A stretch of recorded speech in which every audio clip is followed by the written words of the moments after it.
విశాఖలో రెండో రోజు జరుగుతున్న భాగస్వామ్య సదస్సును ఇప్పుడు లైవ్ లో చూద్దాం. We are talking about Sagar Mala, which is an important initiative. We've been talking about coastal economic zone development. We also have Bharat Mala program connecting all important cities with highways, and we all have these industrial corridors. So there will be a convergence because NICDIT has all these department secretaries as members in the committee.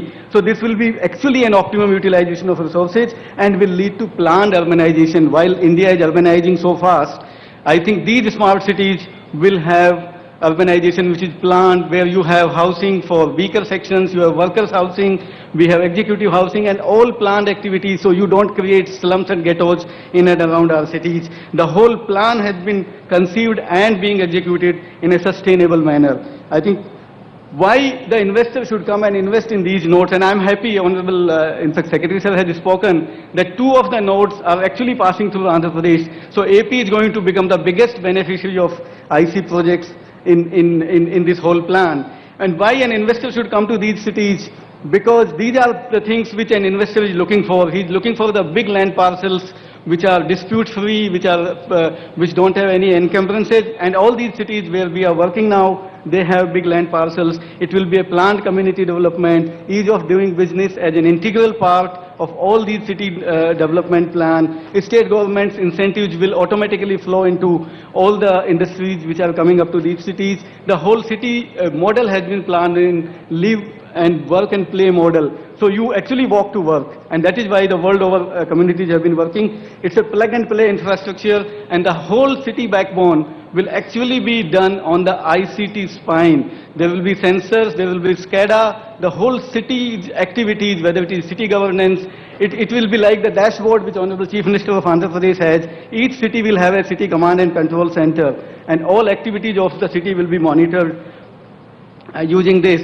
As I said, it will be a single window. SPV has been empowered to facilitate all approvals, and we'll have all the approvals. The basic approvals have been obtained from the Government of India, and environment clearance and all has been obtained, and it will lead to sustainable living. I think with this I'll come back to the DMIC corridor where work has already started. We plan to develop 24 investment regions in 30 years, but in phase 1 we have taken 8 cities, and these are the 8 major investment regions which are being developed. You see the size of these investment plan, 84 square kilometer to 920 square kilometer is the size of these investment regions. We have already started work in 4 cities. In Gujarat it is Dholera, where the work is going on. The land allotment policy has been finalized. Almost $500,000 worth of projects have been sanctioned and work is going on the ground.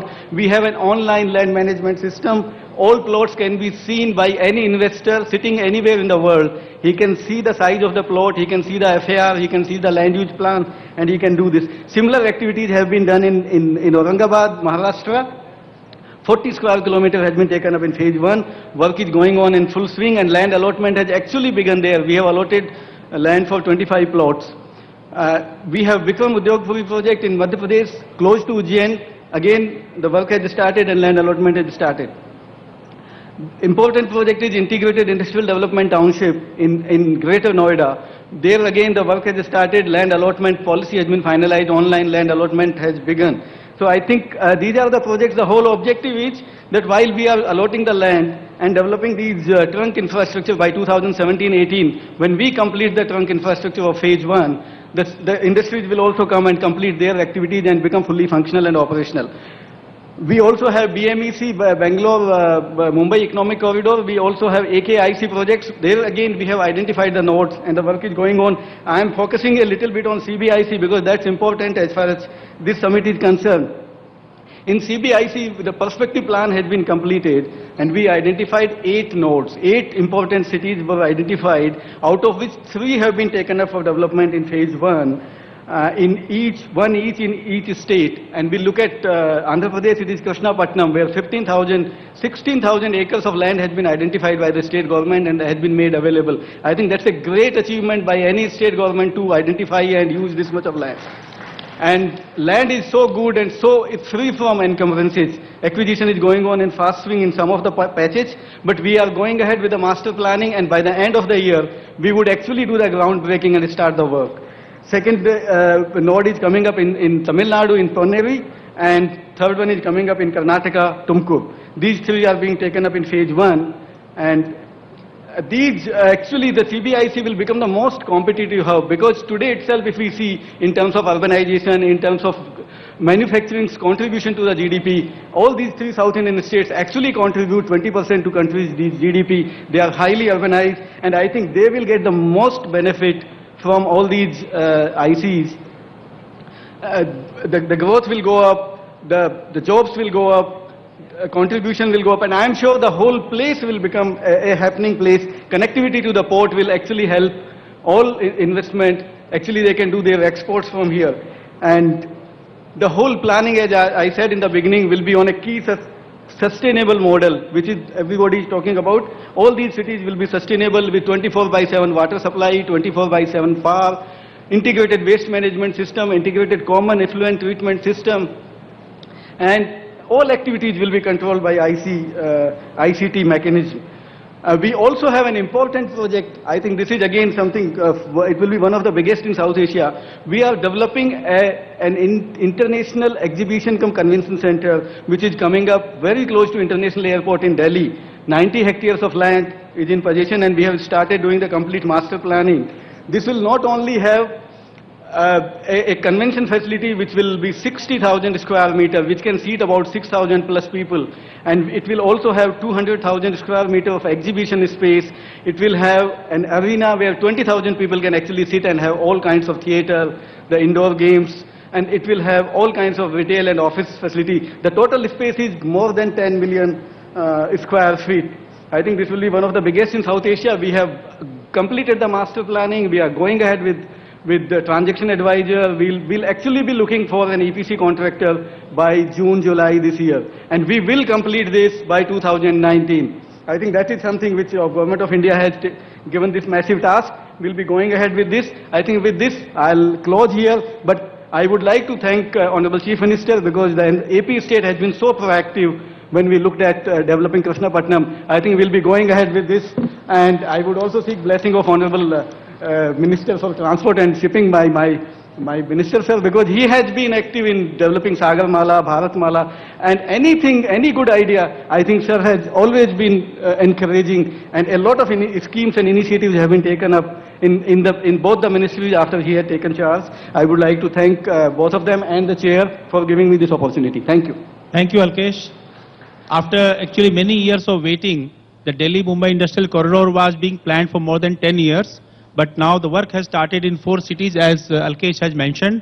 More than 8,000 crore rupees worth of trunk infrastructure projects are being implemented, and all are going to be completed by 2018-19. Another next project, of course, the Vizag-Chennai, on which Andhra Pradesh has made so much of progress with Asian Development Bank, and we are really very proud that this is the second corridor that is being implemented. Third will be the Chennai-Bengaluru. So thank you, Alkesh. I'd like to invite now Johanna Boestel, Principal Economist of Asian Development Bank, who are in charge of this VCIC project.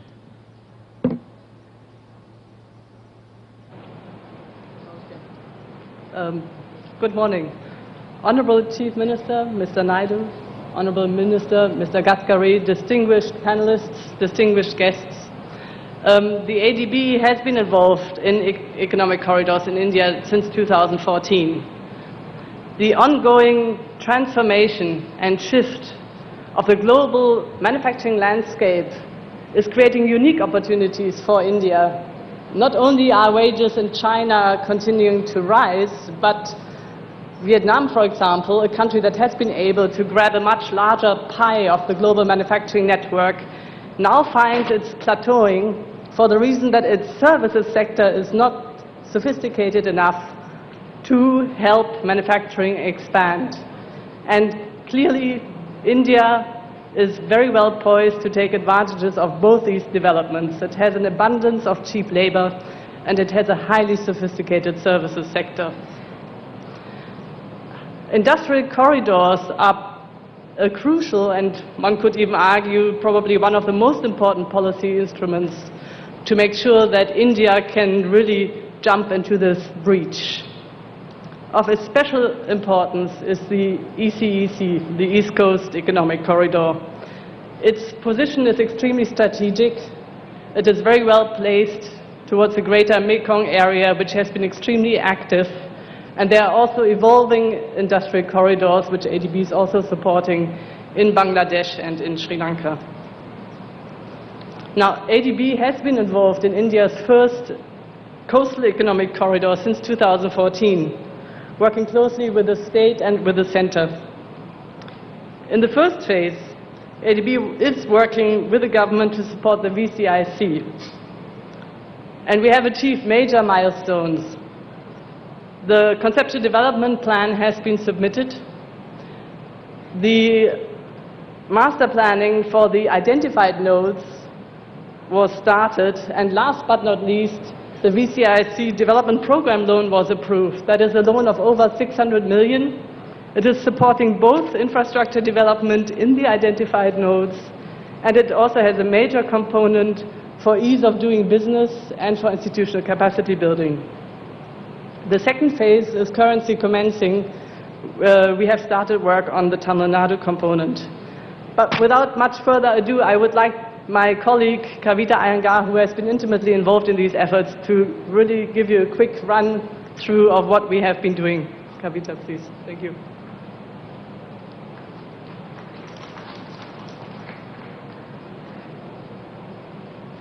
Thank you, Honorable Chief Minister, Honorable Minister, distinguished panelists, and guests. I'm happy to share with you information on ADB support to the ECEC. The presentation touches upon the global context and then provides an overview of the ECEC work that we are involved in, which is being undertaken in a phased manner. First, the global context. There are successful industrial corridors across the globe. The Boston-Washington corridor, the Rhine-Shen Delta, the East Coast Economic Region along Peninsular Malaysia, and the Tokyo-Osaka corridor. In the Asia-Pacific region, a prime example of economic corridors is in the Greater Mekong Sub-Region, or GMS, which is ADB's flagship regional cooperation program. The GMS development started in 1990. Here we see the progress in implementing GMS projects worth around $11 billion. Establishing economic corridors is a holistic strategy that helped the GMS achieve impressive physical connectivity through transport links, power interconnections, and telecommunication backbone networks. How do economic corridors propel growth? They do so by facilitating movements of goods and services, that we know, across borders, which helps integrate into global production networks, or GPNs. And GPNs has completely changed the way in which the world manufactures and trade. Here, for example, is the example of the iPhone. The designing is done in California, the touch screen controller is manufactured in Texas, the processor in South Korea, Bluetooth components in Japan, power management components in Italy, and the final assembly is done in Shenzhen. Trade in GPNs accounts for 2/3 of the increase in manufactured exports in the past 2 decades. The share of East Asia in GPN trade has jumped to over 70% from 50% just about 20 years ago, while that of South Asia has remained just at about 5%. This is where the role of ECEC comes in. ECEC is India's first coastal corridor from Kolkata to Kanyakumari. It will help break into global value chains and unlock the potential of Indian manufacturing. A vibrant manufacturing sector needs a lot: good infrastructure, better regulations, fast, predictable, coordinated decision-making at central, state, and local levels, access to land, skilled labor, affordable housing. The solution is in developing coastal corridors and SEZs, melding Make in India and Sagarmala with corridor initiatives and paying attention to city development. ECEC has natural advantages in the form of a long coastline that has 6 major ports and fed by very mineral-rich hinterland. We see the economic corridor strategy as a key tool towards implementation of national plans. By building competitiveness at certain specific locations, Achieving competitiveness requires strong logistic backbones to link economic nodes to gateways and demand centers, affordable and high quality energy and water and urban services, and soft infrastructure, which includes factors that make it easy to do business on the one hand and enable availability of skills on the other. The first phase of ECEC was undertaken in Andhra Pradesh, the Vizag-Chennai Economic Industrial Corridor or VCIC. The second phase covers Tamil Nadu from Chennai to Kanyakumari. The third phase was initiated in Odisha and West Bengal at the end of last year. First on VCIC. The study identifies 4 nodes which are to drive transformation along the corridor: Visakhapatnam, Kakinada, Amravati and Yerpadu Srikalahasti. Let us look at the spread of industries across this corridor. Vizag is home to capital-intensive sectors such as chemicals, pharma and petrochemicals, and it is set to anchor industrial development in the corridor. Kakinada focuses on IT and is also part of the proposed PCPIR. Amravati is known for handicrafts, food processing and textiles at the moment. Food processing, metallurgy and automobiles are important in the southern node of Yerpadu Srikalahasti.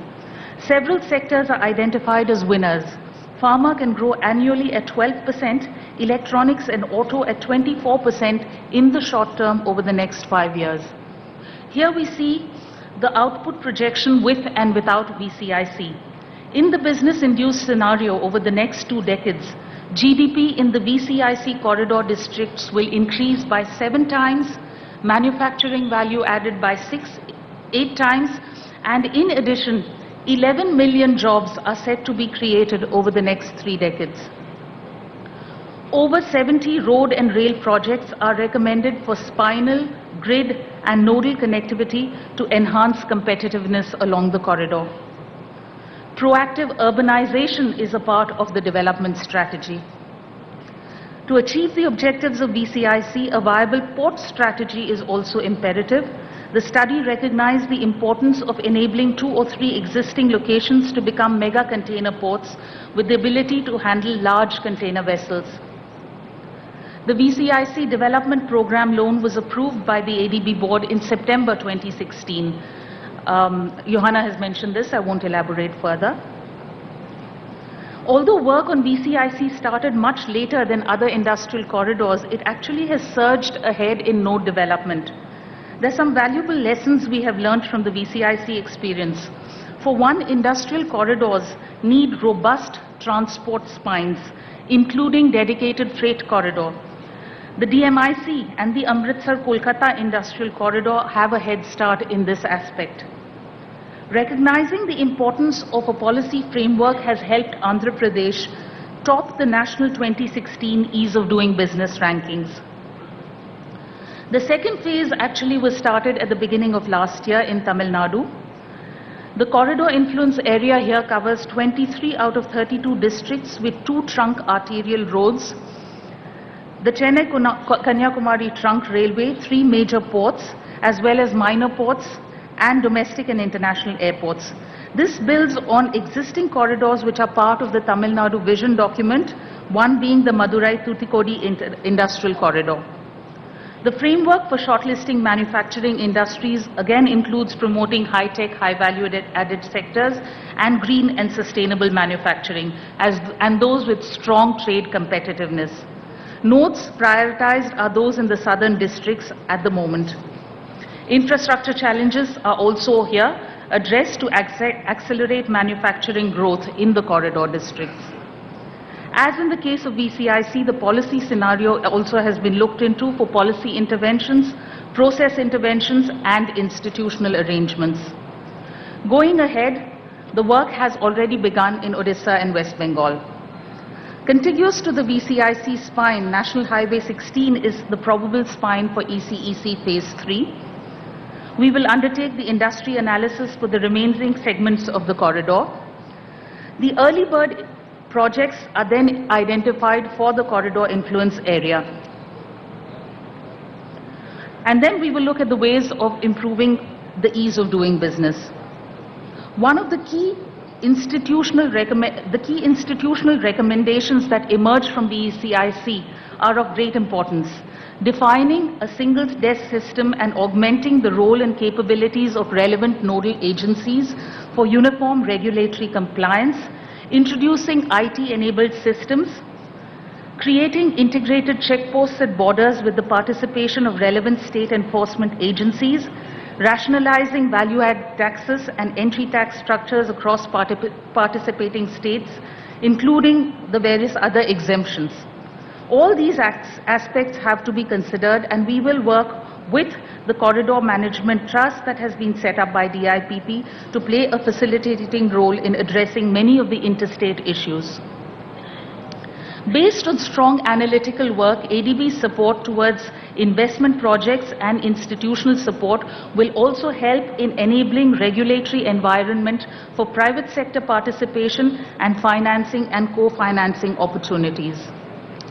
Ultimately, ECEC will be connected with the other corridors, both Indian and transnational, to form a regional corridor with wider domestic and international impacts. The surrounding corridors that ECEC will eventually link into include the Chennai-Mumbai Industrial Corridor, Bangladesh PRC India-Myanmar Economic Corridor, the Chennai-Dawei Corridor, a maritime corridor connecting to the Trilateral Highway, and the Greater Mekong Sub-Regional Corridor. I conclude by highlighting that ECEC can serve as a backbone for regional cooperation projects and enhance the development of surrounding areas by catalyzing additional investment from within and outside the region. Thank you. Thank you, Johanna and Kavita, for that very informative presentation. One of the important priorities of the central government is that we should have convergence between the schemes and activities of various ministries and departments. In matter of national industrial corridors, as has been mentioned, the Union Cabinet has set up this National Industrial Corridor Development Trust Fund, and it has now representatives of all the ministries which are concerned with logistics, highways, railways, ports, and the Apex Council of the National Industrial Corridor Development Trust Fund is chaired by the Union Finance Minister. It also has not only ministers from other concerned departments, but also the chief ministers of the concerned states where the industrial corridors are being implemented. So that is a mechanism that we have thought of making sure that there is complete coordination and harmony and synergy between the work of the various authorities in the Government of India and also state government. We have two important speakers who are representing ports. MT Krishna Babu, Chairman Visakhapatnam Port Trust. He would like to tell us about how the ports are going to be integrated with the work of the industrial corridors. Mr. Krishna Babu. Good afternoon, sir. Distinguished guests on the dais and dear invitees. We all know already Alkesh and Kavita, they have already covered most part of economic corridors.